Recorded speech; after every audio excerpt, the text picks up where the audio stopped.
Okay, I think we are live. Welcome to our first Campfire chat. This is something I've been looking forward to. So let me introduce you to what this even is. We've got our nice fire cooking down below. And yeah, so the idea came to me. I was listening to somebody talk about flow states, and this was the first time that I had heard of getting into flow by like being in conversation with other people. But I kind of see it as like how that really works. Like if you've ever been surrounding a little campfire and just start talking, the day's winding down, you get talking about maybe some personal things or interesting philosophies. I don't know, just kind of exploring and just kind of riffing on each other. And so I thought this was the perfect experiment to kind of try. And first live stream on the Not Defined channel. And so that's the idea, is that we're going to get into flow state. We're going to talk about some just kind of fun topics, maybe get a little personal, maybe get a little philosophical.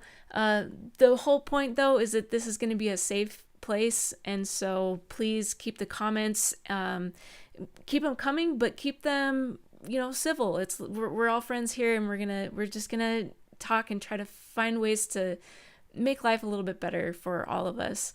So I'm right here. You can see my screen this is Obsidian, and so the idea was that I've got a lot of notes in here that I've been exploring. So it's kind of a cool way to show you how you might use this tool as well, but also just explore some of the maybe hard topics that I deal with. One of the things I've been looking at is kind of the idea of what is identity.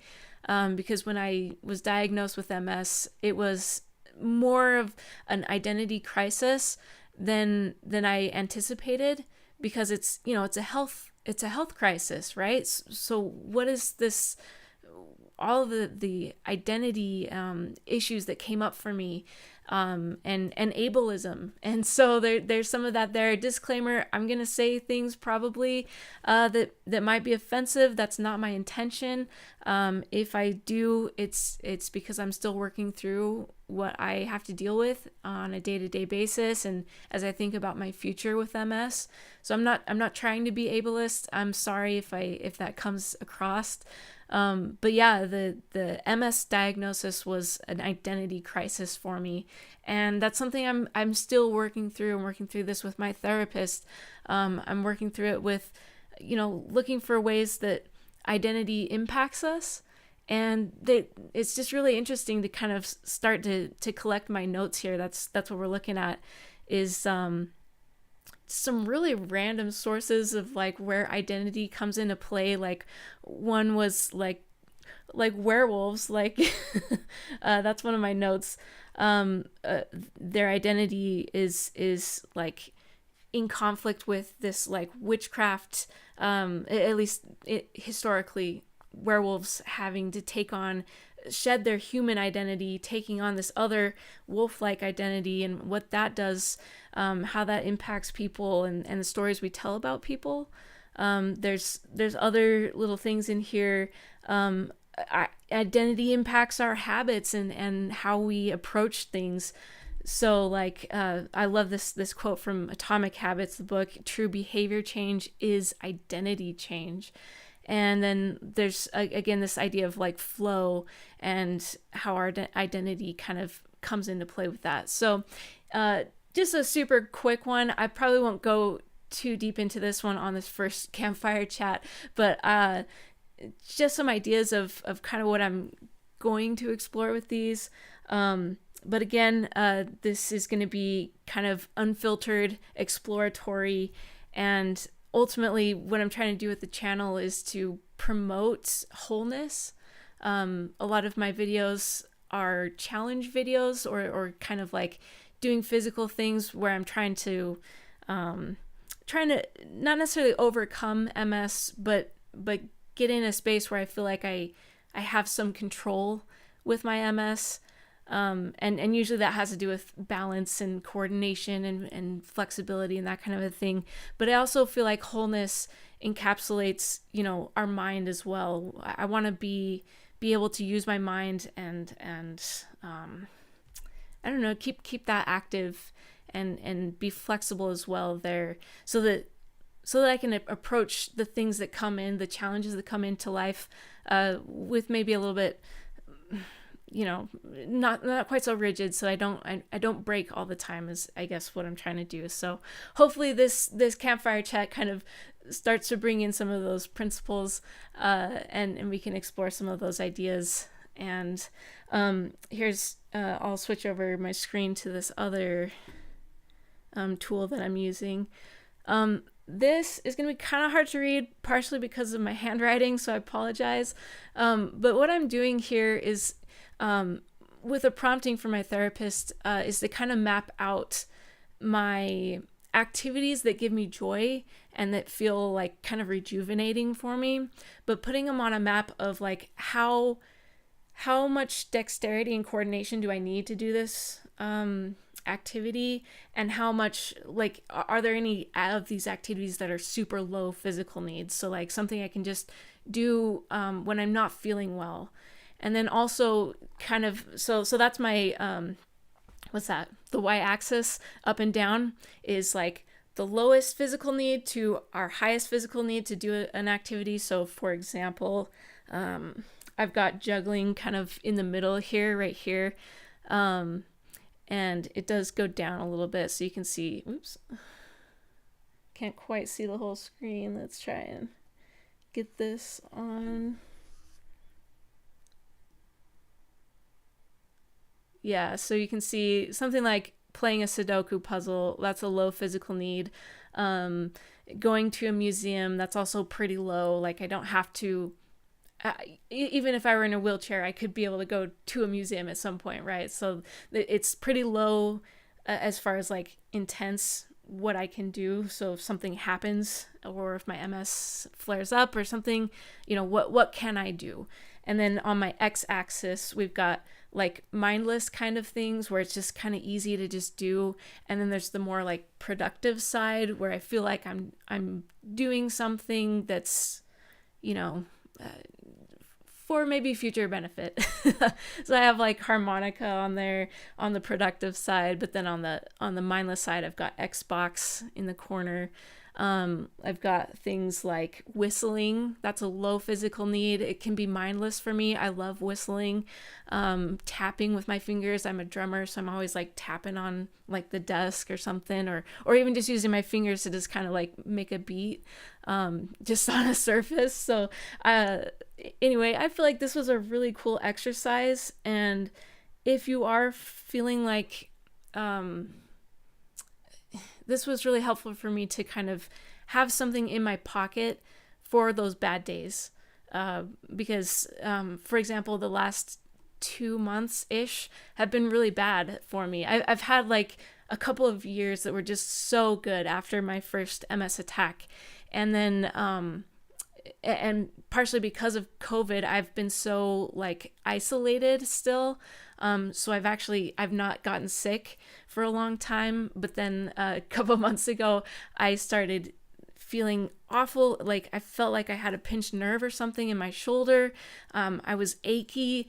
And then I had like sort of, it didn't feel like a cold. It turned out to be, I think, a sinus infection, because it did go away after eventually getting the antibiotics for that. So it was really weird. This is not medical advice. I don't know what happened. I think it all was related to this sinus infection, but it just felt like everything was going wrong at the same time, because it was like, this thing happened, and then it hurt other places, and then it hurt my face, and then suddenly I was like drained of energy, and then the antibiotics came, and that caused other problems. I had to get more drugs for another thing, and it was like, wow, it's just a chain reaction effect of like just being immunocompromised. It's harder to heal, it's harder to bounce back from things. And so having something like this map in my back pocket of like, you know what, I'm just gonna play Xbox because I can't do anything productive right now, but I need to pass the time for the pain that I'm in, and so that helped me like have some things to lean on to like rest, and not constantly push myself, because I'm kind of an overachiever kind of a person, so it really is hard for me to rest. And so this might be a fun exercise for you, even if you're not, immunocompromised, even if you don't have something like a chronic illness or something like that. But I do think it's a really good one if you are feeling like you need these things to lean on, because it's really hard in the moment to be like, because I don't feel like doing anything, right? I don't feel good. So what am I supposed to do with my time? And so yeah, having a little map like this has been really helpful. So maybe I'll just go over a couple more. You can see at the top right, I've got like drums and guitar and piano. Those are pretty productive to me. Like, I feel like music a lot of times is that productive sphere, but it does take a lot of dexterity and coordination. I need to be able to use my fingers, my arms. I need to be able to hold something. So when that's taken away, maybe I can do some of that tapping on just the surface, because maybe I can just, maybe I just tap out a little beat on my arm or my shoulder or something, or on my legs. That's going to be in that far left bottom corner, where it can be more mindless. It can be low physical needs. We've got like drawing, charcoal drawing. I put on that productive scale, high dexterity scale, but maybe not tying. I like to tie knots. It feels good to just be able to, like, I don't know, just try to bowline, or I don't know, square knots or whatever. I just like to tie them and untie them. I like the feel of that in my hands. It's very like tactile for me. It's super mindless and does still take some dexterity. It's not super bad. Like, yeah, if you can still use your fingers, I feel like that's a pretty good one. Like, maybe if you injured your arm, that wouldn't be as easy to do, but it's still pretty low key. So I think those are most of those. Oh, I put blind contour drawing. That's actually kind of interesting. That's at the very bottom here. I don't know if you can see it, but it's kind of mindless, and it's lower physical needs, because what it is if you like to draw, you end up, you're looking up, you look down, you're drawing what you see. But blind contour drawing is where you're actually looking at an object, and then you're not supposed to look down. So you just draw as you're looking like this. So it's completely an exercise to not be naturalistic. Like, you don't want it to end up looking like you've put all this time to capturing the object. It's more like capturing its essence. It's almost like a way to be abstract and take the pressure off of being lifelike. And so it's that, I think that's kind of a fun activity too for the artist folks. But yeah, so that's kind of where I'm at as far as like what I wanted to go over for the Campfire chat today. I did want to throw out, I have started a newsletter. You can see on there's a URL on the screen. I'll put this below. But I really feel like there's a way to use technology to bolster our humanity. And that comes from my story of MS, of like, I felt like I couldn't do anything. And I was really worried about my career and how I was going to keep up, how I was going to provide for myself. And so I leaned on technology to kind of fill in the gaps, fill in the holes where my energy was not there. My my abilities were gone. So how was I supposed to keep up? And so I've kind of leaned into figuring out how to use technology to help me as a human be more human. How do I create boundaries at work? That kind of a thing. So if you're interested in that, go ahead and sign up for the email. Love to have you there. But again, super fun to have you on this live stream. This is our first of hopefully many. I'm hoping to do this on Sundays, maybe not every Sunday, but every couple of Sundays. We'll grab a little topic and chat about it around the fire and just be kind of cozy. So feel free to let me know if there's any questions that you have about MS, about anything else that you've seen on the channel. Or if you have any topics that you'd like to discuss as well, I'd love to hear from you. So feel free to throw those comments down below, and we'll see you on the next one. Thank you so much for joining me. Thank you for those who are here, and we'll see you around.